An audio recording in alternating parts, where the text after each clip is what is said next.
Okay, here we go. Hey guys. There we go. All right. Oh, let me get off here real quick. Okay, here we go. Hey guys. There we go. All right. Okay. Let me get the chat popped up again. And there we go. How we doing tonight, everybody? Hope everybody's enjoying the somewhat of the nice weather that's going on. People are hopefully getting outside and get some RC racing going on. Why he keeps doing that?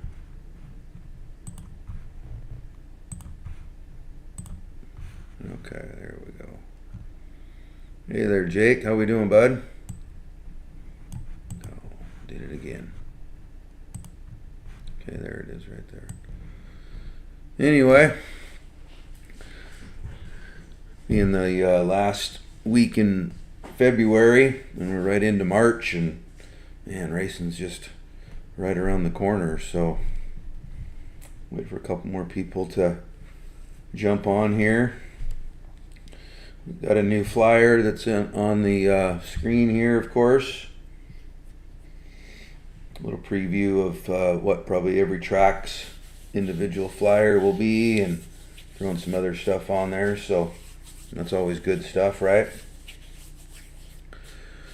So one of the things that I did here a while ago, before we were talking about even doing some type of live channel, was I had to come up with what we're going to talk about and some content. And I got an easel board out back, and I talked about, on that easel board, kind of wrote some of the things I've heard over the last year of, hey, you guys, should do this, or this is what we'd like to see, or don't do this, and just, observing, the races that we go to, if it's either ones that we're, managing or participating in, or even just watching, live time and from all over the country and even the world, right? Some of the things, and just trying to understand, what people want, what people would like to see, and what you hope for is, you have a track, a promoter that puts on an event, and you hope that, all the things that him or they are doing are exactly what the racer wants, spectator wants. If they have sponsors, you hopefully that you give everything that the sponsors want to see for what they helped you do, if it's with equipment or merchandise or just dollars or whatever that is, right? That you make sure that what they're getting in return, no matter if it's the racer or pit mechanic or sponsor or trackside support, vendors, just the facility itself, all that. You just hope that everyone is getting what you said and the agreement was that happened, right? So some of those things we look at, and one of the other topics that comes up all the time, depending on where you are, RD struggles with, or the racer struggles with at tracks, is just marshaling in general, right? And we've had a lot of conversation about this behind the scenes and over the last couple of years of different classes. Hey, why don't you offer this class? Or boy, I can really see how this class could really be a popular class, or a lot of entry class. And one of the things that we do in the NCT is we have a core group or a core number of classes that we talk about at the beginning of the season that we want to make part of our series. But we understand that each kind of area, each track, they might have their own class or classes that are more popular in that area, and maybe that's just a promoting aspect of what happens, or that's just what happens to be popular, or whatever the scenario is. So each track is able to pick a couple of what we call track picks for their event, right? And it can range from, you know, 2-wheel buggy to a short course to gas truck to, you know, vintage buggy to, you know, there's an array of things you could do. You could do a senior's buggy. You could do all these things, and those are hopefully, you know, well entried classes at those events. And one of those, you know, classes that comes up by some of the racers on a pro and a con is what we're calling the 8 scale novice class. And some of what I see, and some of us that talk about this, you know, obviously it would be great, right? What we feel is the idea is more than likely there's another racer in the family or in their group of friends that has an 8 scale, and maybe they've been racing it for a while, and this person wants to get involved. Maybe that's a family member, you know, a kid, whatever it is, right? And they have a car, and like, hey, those things are great. And so now we give somebody, or they let somebody borrow an 8 scale car. And I'm not saying that can't be addressed locally at an individual track, but I think just in general, I just don't think that having an 8 scale novice class is really where we want to start a racer at, right? Anyone that's been doing this for some time would probably agree that most of us started off in the 10th scale world, and the 8 scale just has so much power. There's so much weight. I mean, I think the minimum weight for Roar, which every 8 scale car is going to be more than that, is 7.5 pounds. Well, nobody wants to get hit with anything that's 7.5 pounds, right? So, and the way that I see it is, you know, there's a possibility of an 8-year-old or a 10-year-old that, you know, wants to get in RC racing, dad's RC racing, uncle's RC racing, whatever that is, and now they have this car, maybe no 10th scale, and they want to do the 8 scale, and that's fine. You're up on the driver's stand. You know, we can hopefully help that racer understand, you know, throttle control and ESC settings, and even maybe some settings in the radio. Because we all know that, you know, and I'm not one to say how great that the racing is on my end, but I do understand that, you know, slow is fast, right? So you don't have to use the full potential. And I think we've all experienced new racers, no matter if they're even in 10th scale or 8th scale, that squeezing the trigger is what they think is going to get you to across the line first. And I think most of us know that that's not what it's about, right? And our biggest concern is having someone that has an enjoyable time as a racer. And how we talked about marshals a few minutes ago, the last thing we want is, you know, someone out there marshaling that can get hurt. So, you know, quick scenario, right? You got dad wanting little Johnny to get into RC racing, right? So he's got an 8 scale from a couple of years ago. He's been driving on the track a little bit. Okay, fine. He can go out and probably run the car. Okay, so now we have an RD at an event that's putting together an event, and if anyone's been, you know, behind the screen when these events get created, if you have someone that's back to back, it shows up red, okay, on the actual live time. So you're trying to build an event and put at least amount of people that have back to back races, because we all know back to back racing for a driver means they have to find a marshal, okay? So in this case, you hope that, you know, little Johnny comes out, he's got dad's 8 scale car, gonna do fine. Dad hopefully is gonna be able to marshal for his race. Well, there is no way that live time will show anything except back-to-back racing as a conflict, if that makes sense. So now the RD is gonna have to try to understand that, okay, little Johnny probably shouldn't be out there marshaling, because who knows what that class is going to be next, or who knows what the class was before his that he ran, right? So now we have a inexperienced driver on this driver stand with an 8 scale car, kind of just a recipe. And I'm sure that some of you heard that, you know, no fault on Die Hard's part, but they had some incidents over the weekend at the hangar where some people got struck with 8-scale cars, I believe. I'm not 100% sure on the first one during practice what that was, but I understand that, you know, as far as I know, they're okay. I mean, there's some stitches and some things like that, and I saw a post that Die Hard put out that one of them came back and was able to run the main event, and hey, that's great. That's what all of us would hopefully, you know, want for, and I know that's true, right? We don't want anybody hurt. There's no question of that. So I'm not sure if that class that happened in was an 8-scale novice or an 8-scale sportsman class, but it sounds like the person that was operating the car was maybe a little inexperienced,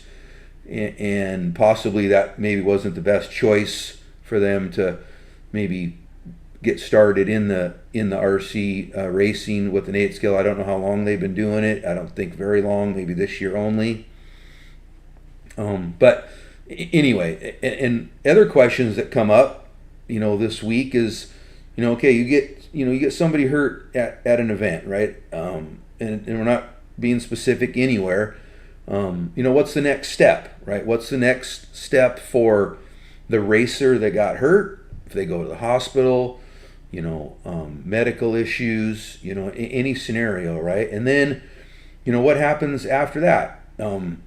As far as like long-term care, if there's something, and we're not talking about an RC car, just what if somebody, you know, fell down the stairs or something like that, and that by no fault of their own, right? But what protections are out there at our anyone event, right? And that's the concern that you know, I want to make sure that we, as myself and the NCT as promoters and tracks that are involved, that we don't want any of those things to happen, but we need to make sure that we have taken the proper steps to help out, mitigate, make sure that all of those things are taken care of, so there is no long-term, you know, maybe medical expenses that person hopefully would never incur if that were to happen, right? So I know it opens up kind of a whole big topic with that, and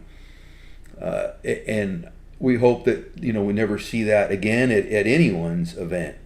That's just a terrible thing that happens no matter what the circumstances are, right? Things happen, right? I mean, we've seen people trip out on the track, and a car almost hit someone, and they were in the racing line, in the Marshall trip from Marshall and somebody else, and any of that stuff's gonna happen. So, you know, my ask is, you know, what do you guys see out here as far as something that possibly you've seen as a racer, as maybe you were you know, on the other side of the coin is working on the track itself. You know, we want people to progress in the RC community, you know, appropriately. And, you know, one of the things that I look at is, you know, if you're full-size racing and you had a local racetrack, of course they have all the, you know, you got, you know, 4-cylinder cars, and move up into like a street stock type of class, and then they do some other things. Well, I think hopefully that we would agree, and those tracks would probably not let somebody come in and jump right into the premier class that hasn't had the experience going around the track. And we know there's a lot more probably safety issues with somebody doing that, but the way I look at it is the same thing at the 10th scale and 8th scale level. Like, hopefully you come in, learn about your car, learn about racing, learn like what it can do and what it can't do, what it shouldn't do, and, you know, a little bit of the difference between full-size racing and what we do on the RC world is, you know, we have marshals that are relatively close to the track most of the time, and that's something that, you know, I look at, and when these tracks are being built, you know, I want to hopefully, you know, see those like the day before that we get there, or that morning of, so we can start talking about buckets. Like, I go up and talk to the RDs all day on practice, where we're going to put buckets, and what are you seeing that people are, you know, they crashing anywhere? Are you seeing anybody that is like struggling to get to cars because of a marshal bucket that we put out, right? So there's a lot that gets talked about and goes into why and where and who that we want marshaling. Now, what I understand is this person that got hurt last weekend, I don't believe that they were marshaling. I don't know that for sure on the one, but the other one they were not. They were behind the pit lane, and it kind of looked like the car, had way too much throttle and some wheel input, and they went off at an angle and hit the driver's, pit lane, and maybe bounced or tumbled off of pit lane, and a person was just happened to be in the line of fire, and that happened. So those kind of things, just we don't want that to happen. It could be anybody, right? It could be you, it could be your girlfriend, your kid. That's just, yeah. And and that can happen, obviously, like I said, anywhere, and we don't want to ever see that again. So, but we need protections in there, right? That's why they have insurance policies and things like that we have to get, and when we're having these events. So, and we hope we never have to use one of those, but I feel it's there if something unfortunate happens. So, we carry a first aid kit with us to every event. We have an AED that we carry to every event. We want to, have the best opportunity if something terrible happens like that we can offer the best support we can until somebody that is, medically trained in that aspect can get there and take care of anything that would happen. So, don't want to spend a lot of time on that tonight, because we know that's just not a good topic to talk about. But definitely was in the realm of marshaling, and that's what happens. I feel when we're all responsible for marshaling our own after our every race, unless you make some prior contacts with people to come do that for you. So, on the other hand, I don't know how many people saw that today, but Chris Nelson from TNR, he's actually supposed to be on a podcast here at 7. Unfortunately, it's the same time as this one, so I'm going to get off here in just a second, and I'm going to try to go back and watch his. I don't quite understand all of the problems that happened at TNR this year, but I know there was some issues, and there must be some things going on in that world for him to come on and I don't know if he's explaining himself or defending himself. I don't know what that is. So Jake Pedersen here commented that there needs to be accountability for slack marshaling. Now, I'm not sure if you mean in like somebody isn't like actively hustling to go get the car, or we're talking about not making it out to the track when they're needed to be marshaled. So one of the things that we expect, and we have expected, is if we're waiting on marshals, I think there should be a warning, and you hate for the RD to have to spend time, keeping track of, unfortunately, if that person was asked, more than once. But, my expectation is if you don't find a marshal and you can't marshal after your race, I feel that a deduction of, I believe we decided, of 1 lap was going to be taken off the best run of your day, not the one that you just came off of, but the best run of that day. We want to keep the program moving, and everyone else that's out there, they did whatever they had to do to make sure that they were out there, and we don't want to ever get to that point. But those things have to be well known, and we'll talk about those before each event, and work with the individual racetracks and their expectation that they hold their local racers to. And yeah, all the way across, Jake, you bet. That's something that we definitely want to do. And because one thing we don't want is, we don't want 1 or 2. It's always great. You got 1 or 2 marshals out there, really, making it happen, right? Well, What you don't want is you don't want a marshal that's running around marshaling and now they slip and fall and get hurt or accidentally run in front of a car. So yeah, Monty, you bet. Yeah, we are definitely in the works of an official rule book right now that will be able to come out hopefully in the next couple of weeks. We're just kind of fine tuning some things, getting some advice, looking at some other tracks on their rules, and making sure that we're aligning with what is expected in general in the RC community. So yeah, you bet. Well, I've already been here for almost 25 minutes, so appreciate all the feedback. Jamie Nash is talking about getting like maybe a punch card going on. I mean, at the Can-Am last year, we were looking for marshals, and we offered everyone that volunteered marshals a raffle ticket. That's a great way to entice people to come if someone is unable to marshal and we're waiting, we don't want to deduct somebody, so if somebody can step up, hey, that's great. Give them an opportunity to get something for giving back, right? So one thing that I did real quick is I actually Googled RC marshaling rules, and believe it or not, there talks a whole bunch about it. So let me go here real quick, transition over. Let me move the live screen. Let me move this chat over a little bit. So it talks a little bit about like proper footwear, vehicle protection. There's all these things. I'm not saying that these are all of them that need to be followed, but definitely something that kind of talks about the NORA rules and some different things. So that's